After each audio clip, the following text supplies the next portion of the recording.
नागपूर ते गोवा महाराष्ट्राच्या पूर्व टोकापासून पश्चिम टोकापर्यंतचा हा प्रवास कमी वेळात व्हावा, महाराष्ट्रातील अनेक जिल्हे आणि धार्मिक स्थळे जलद रस्त्याने जोडली जावीत या उद्देशाने राज्य सरकारने शक्तीपीठ महामार्गाचा प्रकल्प पुढे आणला. पण गेल्या 2 वर्षात हा महामार्ग जितका चर्चेत राहिला तितकाच तो वादातही राहिला. शेतकऱ्यांचा विरोध, भूसंपादन, मार्ग बदल आणि त्यानंतर वाढलेली लांबी आणि खर्च. पण नेमकं या महामार्गाचं काय झालं? हा प्रकल्प कसा सुरू झाला? मूळ मार्ग काय होता? शेतकऱ्यांनी विरोध का केला? 2024 मध्ये काय घडलं? 2025 मध्ये सरकारने प्रकल्प पुन्हा का पुढे नेला? आणि 2026 मध्ये मार्गात नेमके कोणते बदल झाले? हे सगळं अगदी सोप्या भाषेत आपण समजून घेऊया. नमस्कार, मी ज्ञानेश्वर फड. आपण पाहत आहात डिजिटल प्रवाद. शक्तीपीठ महामार्ग आहे तरी काय? शक्तीपीठ महामार्ग हा महाराष्ट्र सरकारचा प्रस्तावित द्रुतगती महामार्ग प्रकल्प आहे. या प्रकल्पाची अंमलबजावणी महाराष्ट्र राज्य रस्ते विकास महामंडळ म्हणजेच MSRDC मार्फत केली जाते. मूळ आराखड्यानुसार हा महामार्ग वर्धा जिल्ह्यातील पवनार पासून सिंधुदुर्ग जिल्ह्यातील पत्रादेवी पर्यंत जाणार होता. मूळ आराखड्याची लांबी 802 किलोमीटर होती. मूळ आराखड्यात महाराष्ट्रातील 12 जिल्हे, 39 तालुके आणि सुमारे 370 गावे येत होती. या मार्गाचा मुख्य उद्देश महाराष्ट्राच्या पूर्व पश्चिम भागाला जलद रस्ते संपर्काने जोडणे हा होता.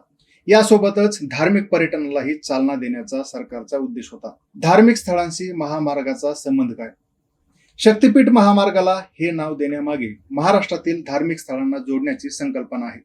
मूळ आराखड्यात राज्यातील 3.5 शक्तीपीठे, 3 ज्योतिर्लिंग आणि पंढरपूर, अंबाजोगाई यांसारख्या धार्मिक स्थळांसह एकूण 18 तीर्थक्षेत्रांना जोडण्याची योजना सांगितली गेली होती. 2026च्या सुधारित आराखड्यात धार्मिक स्थळांची संख्या 21 करण्यात आल्याची माहिती समोर आली. यामुळे धार्मिक पर्यटनाला चालना मिळेल असा सरकारचा दावा आहे. प्रकल्पाला मंजुरी कधी मिळाली? या प्रकल्पाच्या इतिहासातील महत्वाची तारीख म्हणजे 7 फेब्रुवारी 2024. या दिवशी राज्य सरकारने पवनार ते पत्रादेवी या प्रस्तावित शक्तीपीठ महामार्गाच्या आराखड्याला मंजुरी दिली. यानंतर महामार्गासाठी विविध जिल्ह्यांमध्ये भूसंपादनाची प्रक्रिया सुरू करण्याची तयारी करण्यात आली. पण याच काळात या प्रकल्पाला मोठा विरोध सुरू झाला. शेतकऱ्यांचा विरोध का झाला? महामार्गासाठी मोठ्या प्रमाणावर खासगी जमीन संपादित होणार होती. विशेषतः पश्चिम महाराष्ट्रातील सांगली आणि कोल्हापूर परिसरात शेतकऱ्यांनी या प्रकल्पाला मोठा विरोध केला. सुपीक शेतीची जमीन महामार्गासाठी का घ्यायची? जमिनीचा योग्य मोबदला मिळेल का? शेती आणि पिकांचे नुकसान किती होणार? महामार्गासाठी पर्यायी मार्ग का शोधला जात नाही? असे प्रश्न शेतकऱ्यांकडून उपस्थित करण्यात आले. याच कारणामुळे शक्तीपीठ महामार्गाचा विषय राज्यातील मोठा सामाजिक आणि राजकीय मुद्दा बनला. 2024 मध्ये नेमकं काय झालं? विरोध वाढत असताना कोल्हापूर जिल्ह्यातील मूळ मार्गाबाबत सरकारने महत्वाचा निर्णय घेतला. 15 ऑक्टोबर 2024 रोजी कोल्हापूर जिल्ह्यातील शिरोळ, करवीर, हातकणंगले, कागल, भुदरगड आणि आजरा या तालुक्यांमधील मूळ आखणीसाठी काढलेल्या भूसंपादनाच्या अधिसूचना रद्द करण्यात आल्या. याचा अर्थ संपूर्ण शक्तीपीठ महामार्ग रद्द झाला असा नव्हता. कोल्हापूर मधील त्यावेळच्या मूळ मार्गाची भूसंपादन प्रक्रिया थांबवण्यात आली होती. 2025 मध्ये सरकारने प्रकल्प पुन्हा का पुढे नेला? यानंतर 2025 मध्ये सरकारने प्रकल्प पुन्हा पुढे नेण्याचा निर्णय घेतला. 24 जून 2025 रोजी राज्य मंत्रिमंडळाने शक्तीपीठ महामार्गासाठी भूसंपादन आणि संबंधित कामांना आर्थिक मंजुरी दिली. यानंतर 28 ऑगस्ट 2025 रोजी राज्य सरकारने सविस्तर शासन निर्णय जारी केला. या निर्णयानुसार भूसंपादनासाठी 12,000 कोटी रुपये मुद्दल आणि 8,787 कोटी रुपये संभाव्य व्याज अशी एकूण 20,787 कोटी रुपयांची प्रशासकीय मान्यता देण्यात आली. पण इथे एक महत्वाची गोष्ट लक्षात घ्या. 20,787 कोटी रुपये हा संपूर्ण महामार्ग बांधण्याचा खर्च नाही. ही रक्कम मुख्यतः भूसंपादनासाठीच्या आर्थिक तरतुदीशी संबंधित आहे.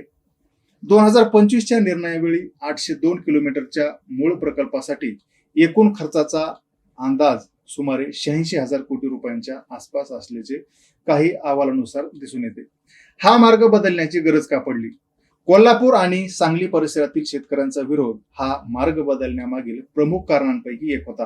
त्यामुळे पर्यायी मार्गाचा अभ्यास करण्यात आला. 28 ऑगस्ट 2025च्या शासन निर्णयात कोल्हापूर जिल्ह्यातील वादग्रस्त भागासाठी उपलब्ध आणि संभाव्य पर्यायी मार्गाचा अभ्यास करून अहवाल सादर करण्याचे निर्देश MSRDC ला देण्यात आले.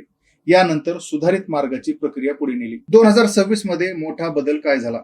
2026 मध्ये शक्तीपीठ महामार्गाच्या सुधारित आखणीला राज्य सरकारने मान्यता दिली. या सुधारित आराखड्यात महामार्गाची लांबी वाढवण्यात आली.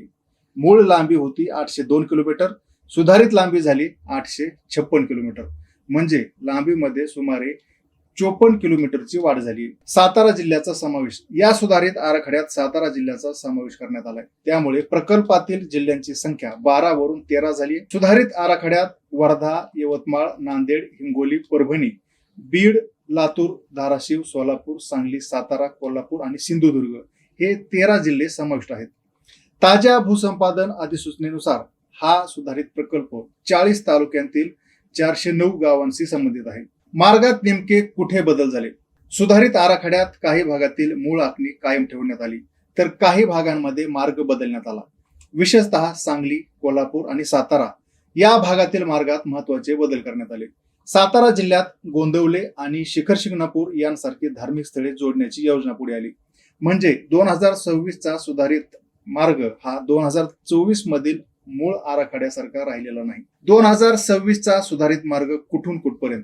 इथे एक महत्वाची गोष्ट स्पष्ट करणे गरजेचे आहे की मूळ प्रकल्पासाठी पवनार ते पत्रादेवी असा उल्लेख होता, मात्र सुधारित आखणीत वर्धा जिल्ह्यातील दिग्रज पासून सिंधुदुर्ग जिल्ह्यातील बांदा तालुका सावंतवाडी पर्यंतची आखणी मान्य करण्यात आल्याची नोंद आहे. प्रकल्पाचा खर्च किती? मूळ 802 किलोमीटरच्या प्रकल्पाचा खर्च सुमारे 86,000 कोटी रुपयांच्या आसपास असल्याचे 2025 मधील काही अहवालामध्ये नमूद झाले होते.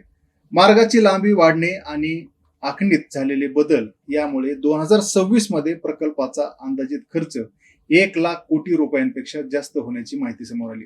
पण हा अंतिम प्रत्यक्ष खर्च आहे असे सध्या म्हणता येणार नाही. प्रकल्प पूर्ण होईपर्यंत भूसंपादन, बांधकाम आणि इतर खर्चामुळे अंतिम रक्कम बदलू शकते.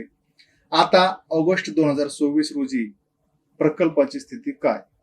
हा सर्वात महत्वाचा प्रश्न. शक्तीपीठ महामार्ग रद्द झालेला नाही.